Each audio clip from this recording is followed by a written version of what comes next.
Hi, I'm Danny Knightmare, and I'm a horror addict. And today is Mother's Day. So happy Mother's Day!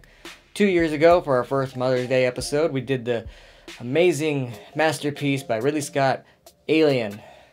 Then last year, we did Zombie Babies. Okay, well, what do we have this year? We got the 1993 Mama's Boys, starring Jamie Lee Curtis, and directed by Yves Simone. Sounds classy, right? No, this movie's trash. It's right up there with like Troma's Mother's Day trash, but at least that movie doesn't try and hide it. This movie's a turd in silk stockings.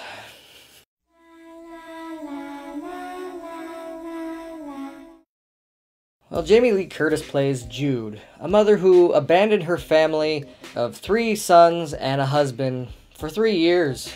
This isn't the first time she ran out. When they had 1 son, she ran for 3 months, but now it's for 3 sons for 3 years. Eventually, her husband, played by Peter Gallagher, you know, the guy from Mr. Deeds and... oh, he was in House on Haunted Hill. He's finally moved on to someone else who is pretty close to his sons. Their assistant principal, played by Joan Whalley, you know, Sorsha from Willow. Total badass. Oh yeah, and there's also a small cameo by Dr. Cox, you know, guy from Everything. Well, anyways, Jude has finally come home, and she does not like to know that her husband is engaged. She doesn't like that her family has moved on. She wants them all back. And her youngest sons, they're kind of okay to the idea of visiting them, while her older son, Cass, isn't quite as bought off by just simply Game Boys. You know, all this drama, but I'm sure Big Cass grows up to be just fine. Right, we're talking Boulder Dash. I don't. Ring around the rosy. I don't. Connect 4. I don't. Hopscotch. I don't. Connect 4. I don't. Stop saying I don't. I don't. No, all this kidding aside, it's not that Cass. Played by Luke Edwards, you know, from Jeepers Creepers 2. And last year's The Neighbor, which I loved that movie, so there you go. It's not all bad for him. He's hesitant to forgive his mom. She takes them all to the planetarium, and she's trying really hard, and she's coming off a little crazy, but nothing too bad yet. She tries to seduce her husband, but after a little bit of hesitation, he finally shuts her down. So what does she do? Well, first of all, she goes all Fight Club in the assistant principal office.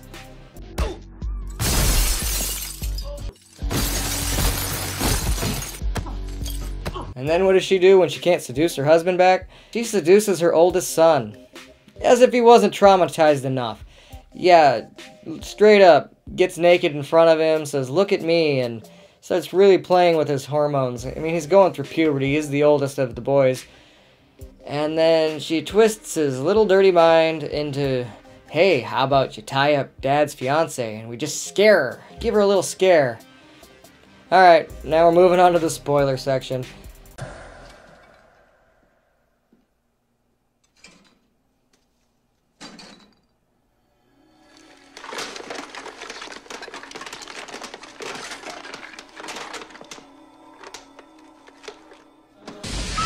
Mom's plan is for them to handcuff Callie, their dad's fiance, and then tie her up until Mom says to let her go.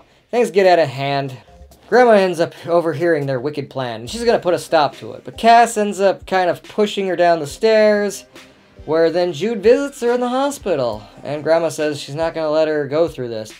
And Jude fails to kill her own mom. Shut up. Okay, one big complaint about this movie for me is there is a severe lack of a body count. In fact, like, basically nobody dies except for Jude herself. We're in spoiler country, I already told you that. Oh, and some goldfish, but I don't count those.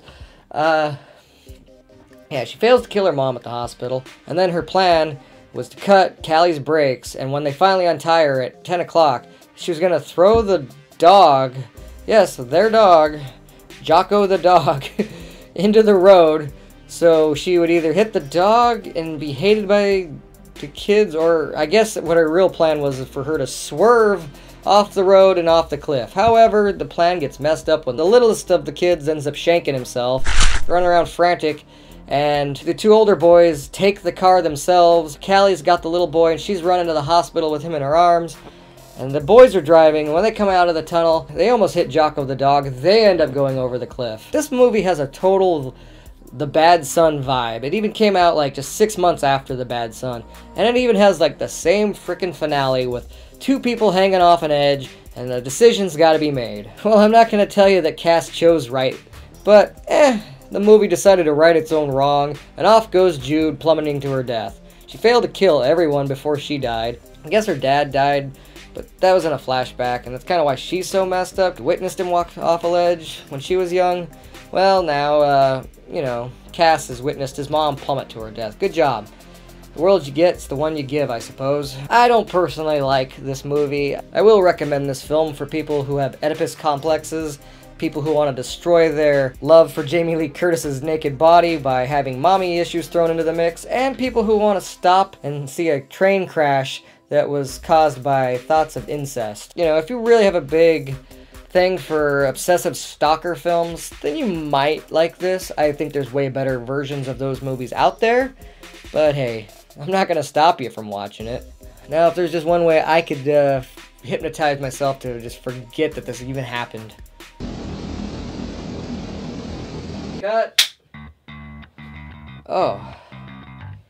That's a lot better. I don't really remember what I was talking about, but it was probably a movie, and if I was too hard on it, let me know in the comments. Maybe I'll refresh my memory. Don't forget to hack that thumbs up button if you're new here, subscribe, and ring that bell for notifications on all things horror. Thanks for watching.